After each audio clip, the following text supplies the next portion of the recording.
Hi everyone, it's Christina from the DIYmommy.com, and today I want to show you how to make your own DIY pasta at home. Welcome back to my channel again today. Thanks again for popping by. I appreciate each and every one of you. It is January, it's cold, it is time for comfort food. So today I want to show you how to make one of my favorite ultimate comfort foods, pasta. In case you're new here, I put out videos here on my YouTube channel about DIY and decor ideas on a budget. If you like that kind of thing, please subscribe to my channel and hit the bell if you want to be notified every time I post a new video. Homemade pasta is actually a lot easier than you might think it is to make. All you need is a machine that will cut the pasta for you. I will link to one in the description box below. I've had mine forever. These things last a really long time, so they're a great investment and they're not too expensive. Pasta dough itself is really simple to make, so I'm gonna show you the entire process. It's so delicious, you can top it however you like, and it is the perfect comfort food for January. Let me show you how to make your own pasta at home. To make this DIY pasta, you'll need a medium-sized mixing bowl. The basic recipe for pasta is half a cup of white flour and 1 egg per person. So I'm making pasta for 4, so I'm using 2 cups of white flour and 4 eggs. I make a well in the center of my flour and then I crack the eggs into the center of the well. Then mix everything up with a fork until your mixture is well blended. Once the dough is blended, then you can use your hands to knead the dough.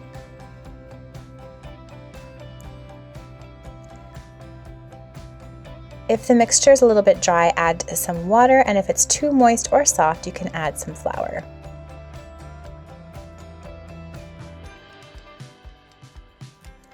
Remove the mixture from the bowl and you can place it on a floured table and knead it a little more.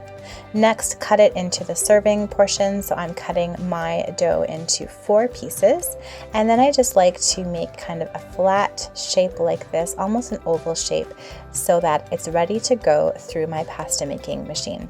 Your machine has regulator settings and you're going to want to put it on the thickest setting, so I'm putting mine on number 7, and then just push the pieces of dough through. So this will make kind of thick pieces of pasta. And all you're going to do is keep moving these pieces of dough through your machine, and every time you move it through, you're going to make the number smaller on your machine. So basically, these pieces of dough are getting thinner and thinner every time you put them through the machine. So I started at 7, went to 6, 5, and then 4, and just do it as many times as you want. You want to make your pasta as thin as you prefer. I like to make mine the thinness of 3 or 4 on my pasta machine. Once your pasta is as thin as you want it to be, cut it up into 10 to 12 inch long sections.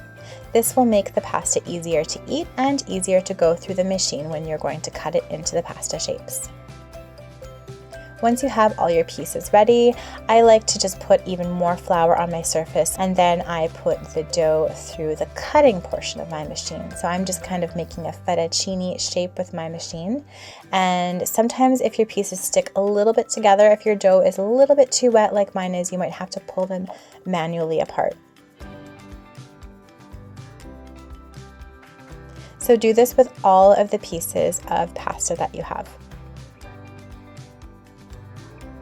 My kids love to help me with this, so they like to crank the turner on the pasta maker, and they also like to help separate the noodles. And once the noodles are ready to go, I just put them on my surface with the flour and just make sure they're separated so that they don't stick together. And that's it. That is how you make pasta at home. It's so easy and so simple. Once you've finished, you can just put a pot of water on to boil. Once it's boiling, you just put the pasta into the water for only about 5 minutes.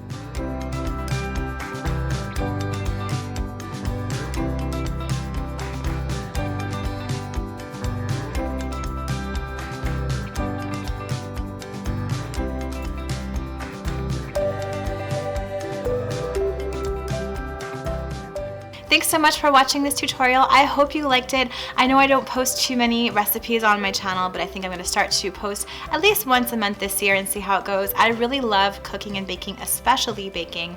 So if you have any recipe ideas for me or things you want to see me create here on the channel, please let me know in the comments below. I would love to hear your ideas. Thanks guys so much for watching. I appreciate you all, and I'll see you all again in my next video. Bye.